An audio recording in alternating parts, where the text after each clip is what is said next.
Look at me. See, I'm always stoned.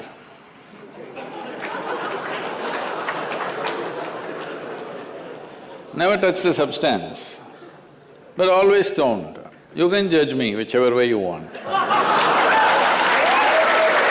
We have this thing that we call arounds, which I don't know if we need to blank that word out, but it's pretty much this state of being that you can get into where you just act more drunk than everyone else. And people will be like, what are those two kids on? And we'll be like, absolutely nothing.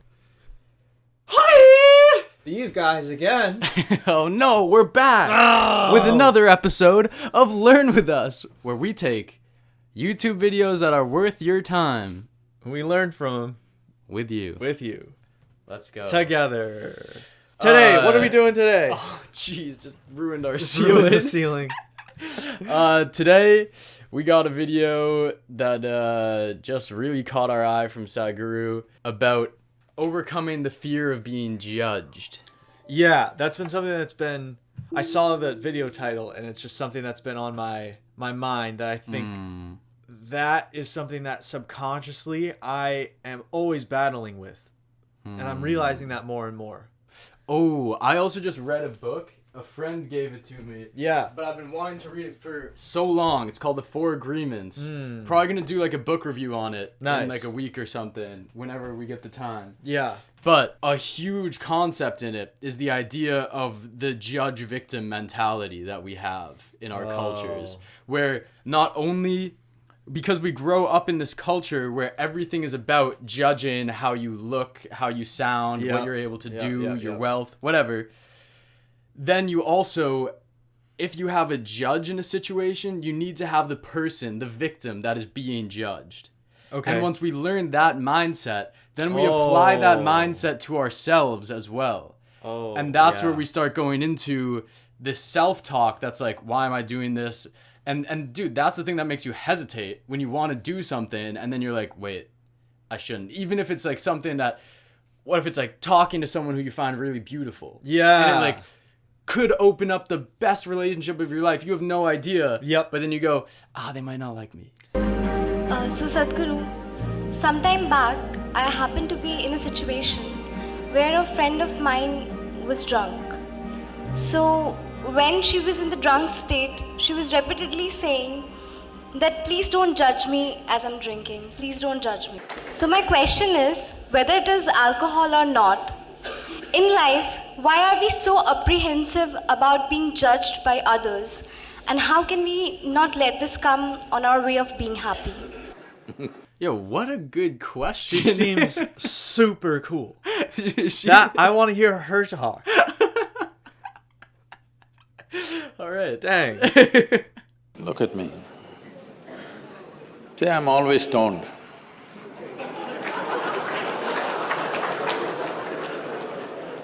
Never touched a substance, but always stoned.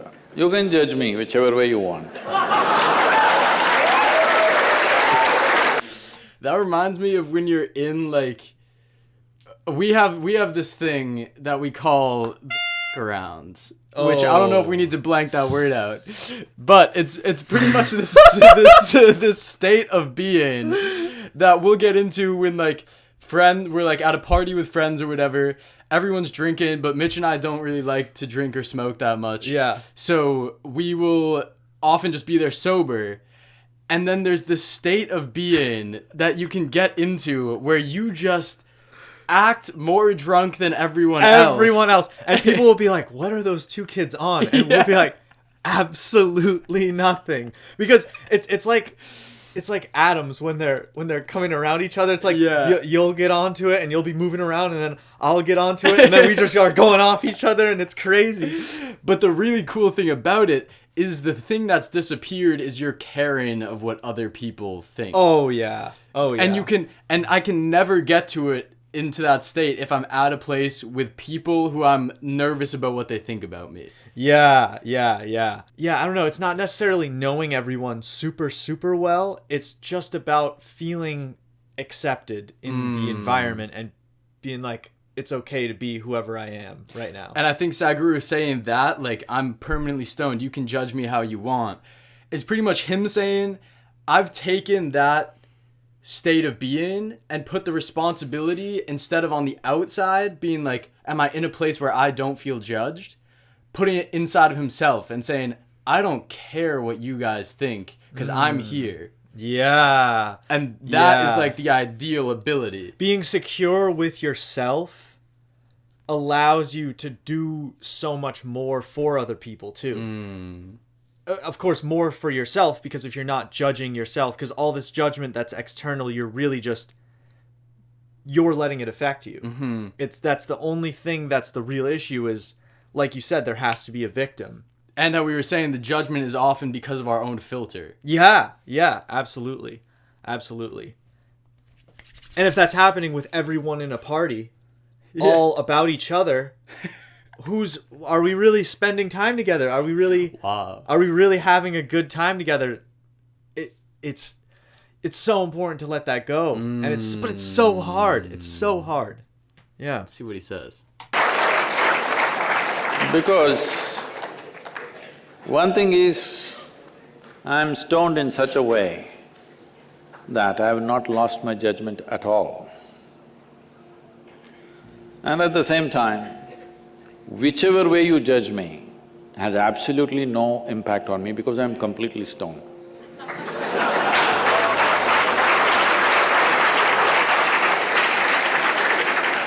Having said that, why this consumption of alcohol and drugs is growing the way it's growing in the world is, this is because the heavens have been collapsing. On the issue of alcohol, Yeah. I just had a friend that I was talking to with a couple friends about being able to show affection towards other people. And the feelings like we were all feeling like we had like more love in our hearts than we were able to express or felt comfortable expressing. And one of my friends said, oh, well, that's sometimes why I drink alcohol, because you can get to a point where you don't feel all the things that would keep you from expressing that are gone.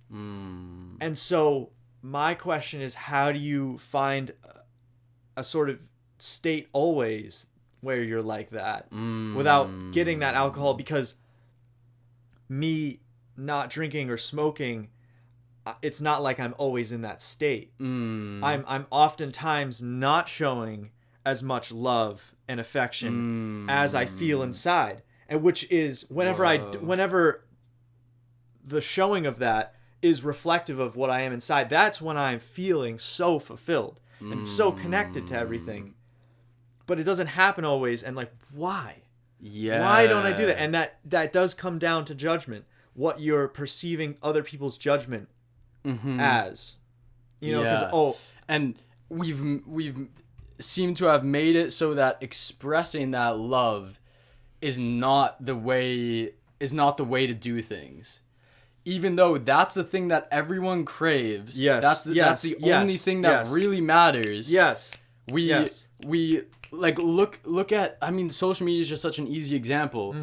But the vast majority of content on social media is polarizing content. Yeah. That goes viral. It's stuff where it's like, sure, unless it's like a cute cat video. But besides that, it's like, laugh at this person because X happened.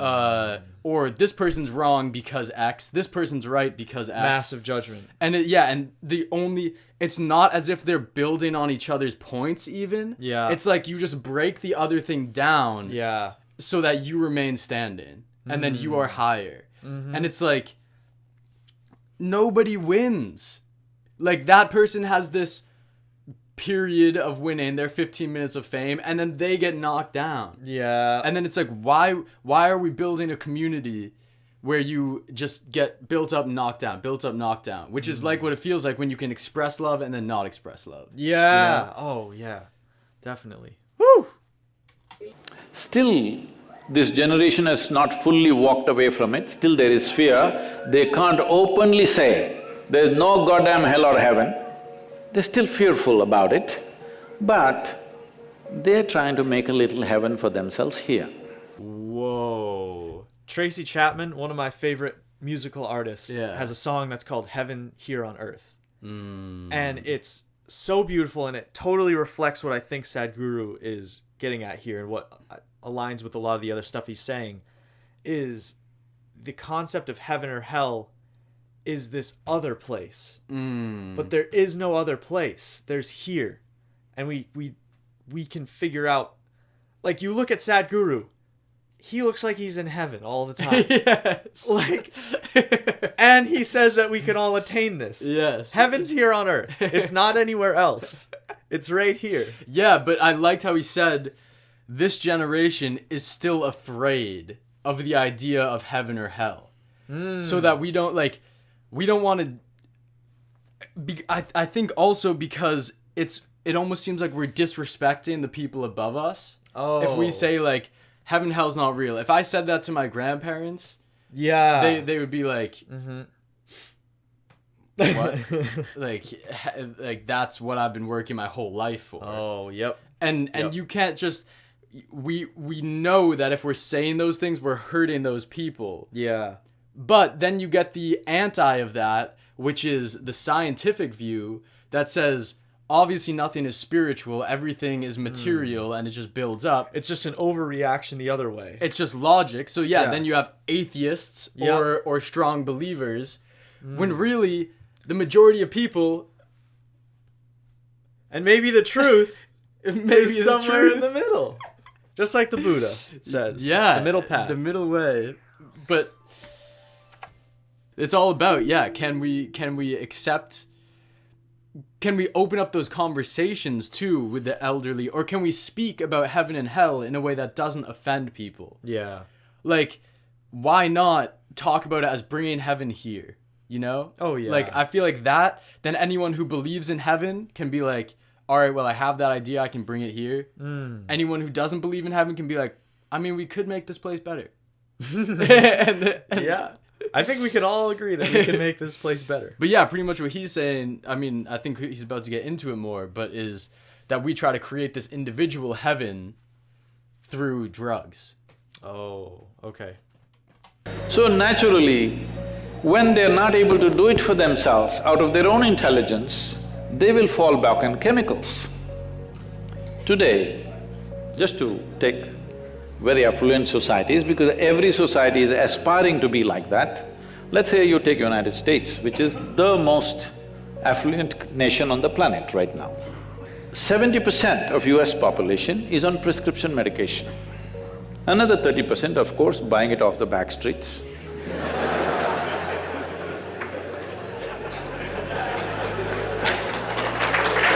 That equals 100%. Dude, that is Yeah. crazy, because that's a combo of what you were saying about people trying to find this bliss that he's feeling, but just in these small moments, because that's what taking a drug is. It comes up, you come back down, but if he's always up there. But then also, we're taking all these prescriptions because of the things, our environments and the toxic chemicals all around us, the food we're ingesting, and the way that corporations and society have sort of warped what the idea of health is. Because health isn't ingesting all this toxic stuff and then taking more toxic pills to fix that. It's like saying no to both of those, ideally. Yes. Of course, not shaming anyone who's taking prescription anything for anything that they have to deal with. Because they need that right now. Because they need that right now, exactly. And dude, and people are living a lifetime taking those types of drugs. Think about what that does to their body, then think about what that does to their kids. Yeah. And that's where Sadhguru will say, like, this is the first time where we might be stepping back in evolution if we continue on this path. Because we are weakening ourselves by destroying the earth. Yep. And then having the reaction of needing to heal ourselves with external things. Yeah. Damn. Let's make a change. Let's do it. Most affluent nation, obviously affluence is not working. To be healthful, you need chemicals. To be joyful, you need chemicals. To be peaceful, you need chemicals. To be ecstatic, of course, that is ecstasy. So, I'm not even looking at it morally. It's never a moral issue for me. If 90% of this population right now is on chemicals, believe me, the next generation that we produce will be a generation which is much less than us. If we produce a next generation… I just predicted the future. Dude, just what he was saying though. Yeah. Oh my gosh. Dude, that hurts to hear. And I love with Sadhguru that he also just takes things away from being a moral issue. I agree. Yeah. I am so happy every time he says that, because you can feel that in the way he's saying. He's not basing things on arbitrary anything. There's always a are reason. drugs good or bad? Like, is marijuana good for you, bad for you? That's what everyone wants to know. Yeah. And that's what all of like YouTube and social media is about. Yeah, It'll be people yeah. being like, don't smoke cause X, smoke cause X. Yeah. And then you can just balance those out all day, and it's back to the whole idea we have of knocking each other down and not getting anywhere. And then he goes, hey, look, get rid of that idea in your mind. Look at what it's actually doing to you, and look at where you actually want to be. And then, oh my gosh, thinking about how he was talking about how affluence just isn't working. Oh. That, because so many people in the US are like, oh, we need to help out these other countries to get them to where we're at. And I'm like, where are we at? Where are we at? Like, is this a place in America that's worth emulating? No. Oh. Not even close. You know, there are definitely parts that parts, are really good. There's cool things, Yeah. and there are really, we are all super privileged to have, like, everyone that I know, that to live in America, to be in a country that's free, but there are so many things that are so messed up about this great Exhibit affluent country. This whole prescription This thing. whole prescription thing. That is just a symptom of all these big diseases that we have. That is just like such a huge surface level thing that's like, it's like this sore on the outside of our body that just tells you, oh, there's something inside that's going wrong. You know? That was a good visual. Oh. That was a really good visual. Thinking about like you can even apply that to like your own life. The problems in your life that you notice and like complain about, what if those are just a reflection of something that's going on in your life? Yes. And they're very fixable things. Yes, It's yes. just about... But if you keep complaining about that surface thing, you're never going to reach that deeper thing, because you can't fix it unless you reach that deeper thing. I have a lot of reflecting to do now. Produce a next generation, less than ourselves, we have committed a crime against humanity.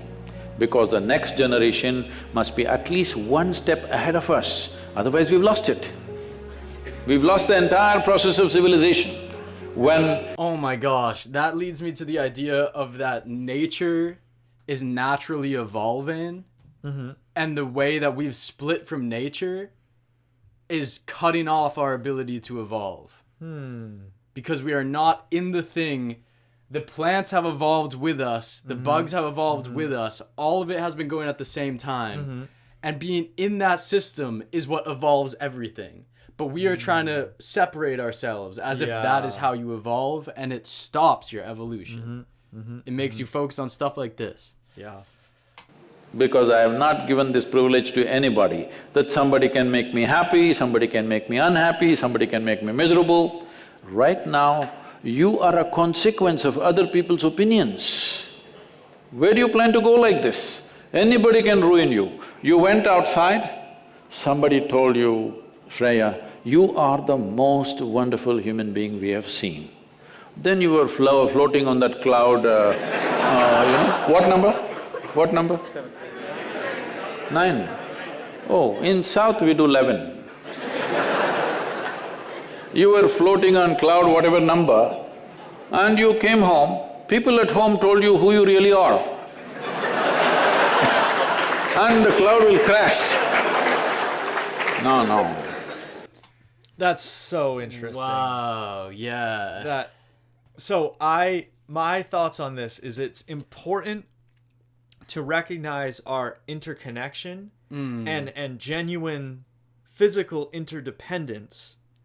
And because we are all dependent on, like, for us to exist, everything else has to exist, and we need to be in symbiosis. Yes. Including with these other people who give their opinions.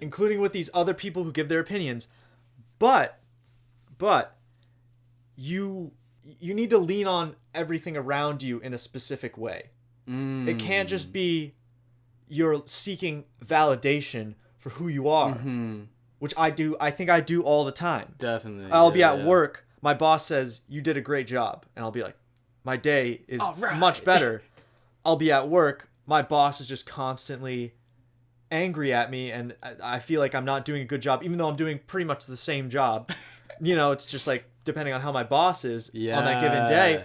But then my day I find it so much harder to have a great day.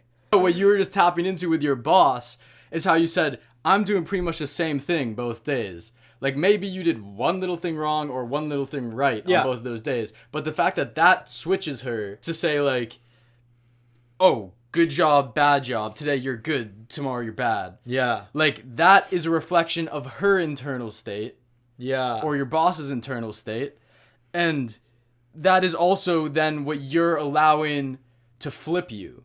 You're allowing someone else's internal state to flip your internal state. Yeah. Which is not the way that it should go. I think that a really cool thing is being able to open up to the energy of everyone around you. And I think that when I'm most clear of mind, I do that, but not just the people, like the environment, the world around you, the nature, all the life. But when I'm most clear of mind and I'm doing that, none of those things can ruin me, can bring me down, because opening up to it and actually recognizing the life in everyone, and the energy that is always going to be a positive thing. That is always going to be a beautiful thing, and that's always going to be a way that you can help heal other people or other things. It comes from a completely different place if you're leaning on people seeking for validation. Yes. Because there's this YouTuber I follow, Aaron Dotry, I think his name is. He always says, you can't seek validation and acceptance from the outside because you are already whole and complete just by your existence. Yes. And that is something that I've had to repeat to myself so many times. And everyone could use that repetition, Yep. Besides maybe Sadhguru. Besides maybe Sadhguru. Hey. That's obvious. Look at me. I'm stoned. Yo. Woo. Yeah. Jeez. Wow. I feel like this is going on a long time, but hey, we're almost there. We're almost there. It's very important that neither this way or that way, we listen to everybody, because we could be doing something wrong. Hello? Any moment we could be doing something wrong, so we listen to everybody. But what they say will not determine how I am. Never, ever. This you must fix, and you must tell your friend when she's not drunk. Because otherwise she won't understand. Oh my goodness, that last point. Yeah. That last point about, because it is so important, like all these things are such slight tweaks. It's like you could get into the mindset of, oh, I'm not letting anyone affect me, so I'm not going to listen to anybody. But then that's not the right thing. You're close, but then the slight tweak that you need is that you need to stay humble and recognize the wisdom that's in other people, that's in the world around you, and not think that you carry all that wisdom. Yeah. You can only channel all that wisdom, so you need to take things in. Yes. You need to take things in. And so when people are talking to you, you need to try to look at it from a clearer lens of less of what you're thinking of how they're judging you, and more of, okay, what's their perspective? Let me self-reflect. It's about not taking it personally. Yeah. Even though it's a judgment on your thing that you're doing. But being like, the things that I do and stuff are not me. They are simply an output of what this thing is. Of the thing that you're being. And if this thing is in a loving, joyful state, that thing that you output is always going to be 10 times better than any other way. So of course, when you're in that loving state and someone says something crappy to you and is like, you're doing that wrong, you can either decide to be like, oh geez, and take that internally and be like, oh, I'm wrong. Or you could be like, thank you for that. I can now do this thing with love in a better way. Yeah. You know? Yep. Jeez. All right. Let us know what you thought. That was crazy. That was crazy. Let us know how you're dealing with this, how you're dealing with people's judgment. Anything we were talking about this video, I can't even remember all the things we went through. But if any of this struck you in your own life, I'd love to hear your personal stories. Any of that stuff. Cool. Like, that is so cool, because I feel like that is where we can find the most connection together, is through these personal stories that we can share about how we're overcoming feelings of judgment, but also always checking ourselves. Yes. Really important. Oh my gosh. Much love. Yeah, much love. Thank you, Sadhguru, for another banger. Yeah. Make sure to like, comment, share, subscribe. And hey, we'll see you next time. Come hang out with us more. Yeah. Come hang out with us more.